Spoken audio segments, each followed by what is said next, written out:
तो नीट पर सवाल, आखिर कब तक बवाल? ये सवाल इसलिए उठने शुरू हो चुके हैं क्योंकि हर दिन नीट को लेकर नए नए खुलासे हो रहे हैं। तो दूसरी तरफ छात्रों का विरोध प्रदर्शन देश भर में देखने को मिल रहा है। एनटीए हालांकि बैकफुट पर आ चुका है और ग्रेस मार्क्स वापस लेने का फैसला किया गया है, लेकिन दूसरी तरफ छात्रों का यह कहना है कि जो पेपर लीक हुआ है उसकी सीबीआई जांच होनी चाहिए। रिपोर्ट दिखाते हैं। सीबीआई की जांच कराओ, जांच कराओ, जांच कराओ।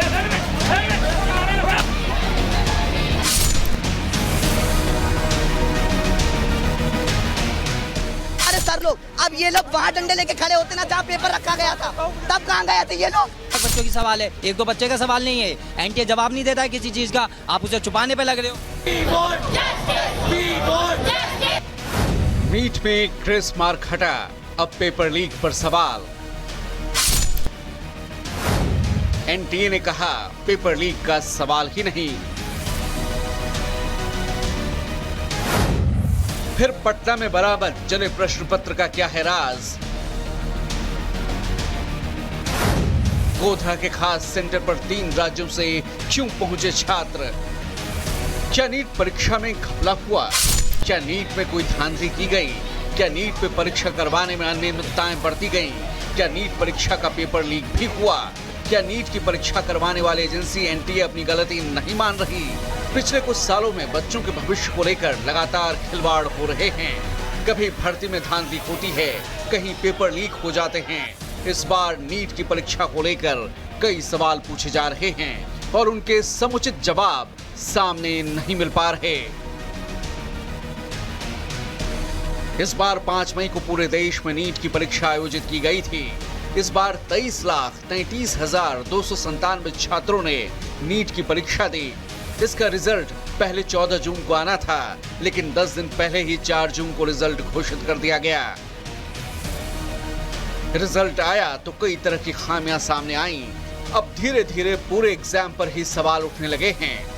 इस बार नीट एग्जाम में 4 तरह के घोटाले नजर आ रहे हैं।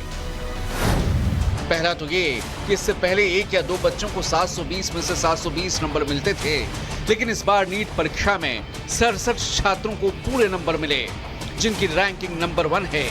इससे पहले ऐसा कभी नहीं हुआ कि नीट परीक्षा में बैठने वाले छात्रों को ग्रेस मार्क्स मिले हों। इस बार 1563 बच्चों को ग्रेस मार्क्स मिले, लेकिन सवाल उठने पर इसे हटा दिया गया। तीसरा आरोप है सेंटर हाईजैकिंग का। जब से ये परीक्षा आयोजित हुई है तब से सवाल उठ रहे हैं कि कुछ बच्चों के पेरेंट्स ने लाखों रुपए देकर पूरे का पूरा सेंटर खरीद लिया। और चौथा आरोप है पर्चा लीक का। 5 मई को पटना के पुलिस ने एक ऐसे गैंग का पर्दाफाश किया जिन्होंने माना कि एक रात पहले ही एग्जाम पेपर सॉल्व करवाए गए थे। गुजरात के गोधरा में पैसों के दम पर पूरा का पूरा सेंटर बिक गया। गोधरा के जलाराम स्कूल में नीट का एग्जाम सेंटर था। इस सेंटर में 30 छात्रों को गलत तरीके से परीक्षा दिलवाई जा रही थी। यहाँ गुजरात के छात्र तो थे ही, साथ ही महाराष्ट्र, ओडिशा, बिहार और झारखंड से भी छात्र आए थे। अब कोई छात्र अपने प्रदेश को छोड़कर गुजरात के गोधरा में सेंटर पर परीक्षा क्यों देगा? क्योंकि इस सेंटर पर बच्चों को पास कराने की पूरी सेटिंग हो चुकी थी और बच्चों के पेरेंट्स से लाखों रुपए लिए गए थे। नीट एग्ज़ाम के रिलेटेड जो गोधरा में ऑफेंस रजिस्टर हुआ था, उसमें अब तक 5 लोगों को, अभी तक की जो कार्यवाही है उसमें 5 लोगों को गिरफ्तार किया गया है। इन्वेस्टिगेशन आज अभी भी चालू है और इन्वेस्टिगेशन में जैसे आगे फैक्ट्स आते जाएंगे उस मुताबिक कार्यवाही हमारी तरफ से होती जाएगी। इससे पहले नीट पेपर लीक मामले में बिहार के पटना और नालंदा से पुलिस ने गिरफ्तारियां की थी। 5 मई को हुई नीट परीक्षा में बिहार पुलिस ने पेपर लीक मामले में कई आरोपियों को गिरफ्तार किया था। उसके बाद जांच हुई और सामने आया कि 5 मई की परीक्षा से पहले 35 उम्मीदवारों को नीट यूजी के प्रश्न पत्र और उत्तर उपलब्ध करवाए गए थे।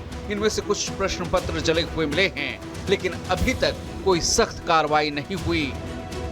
एनटीए की तरफ से सफाई आई है कि पिछले साल की तुलना में इस बार ज्यादा छात्रों ने परीक्षा दी, इसलिए ज्यादा टॉपर निकले। हालांकि ये सफाई इसलिए भी गले नहीं उतरती क्योंकि एनटीए सुप्रीम कोर्ट में अपनी एक गलती को मान चुका है और गलती थी छात्रों को ग्रेस मार्क्स देने की।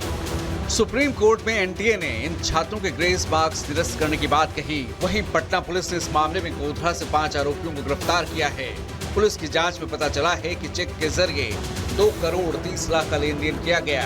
पुलिस ने 8 ब्लैंक चेक और कई इलेक्ट्रॉनिक डिवाइस भी बरामद किए हैं। पुलिस ने भी माना है कि छात्रों से पैसे लेकर नीट परीक्षा में पास कराने की साजिश थी। जो 30 स्टूडेंट है उनका लिस्ट तुषार भट्ट के पास से मिला था। तो ये परशुराम रॉय की ऑफिस में से जो 16 स्टूडेंट का जो लिस्ट मिला था उसमें से कुछ के पेरेंट्स के चेक्स जिसकी टोटल जो रकम होती है 2 करोड़ 30 लाख के आसपास, उतनी रकम के चेक्स अलग अलग मिले और 8 चेक ब्लैंक भी मिले हुए हैं वहाँ से। और दूसरा इलेक्ट्रॉनिक सामान भी है, वो FSL में भेजा गया है रिकवर करके। फिलहाल इस पूरे मामले में एनटीए ने अभी कोई जवाब नहीं दिया है। इन सभी सवालों के जवाब मिलने के बाद ही पता चलेगा क्या सिर्फ सिलेक्शन में घोटाला था या पूरी परीक्षा में घोटाले की साजिश थी। Bureau report, Republic Bharat.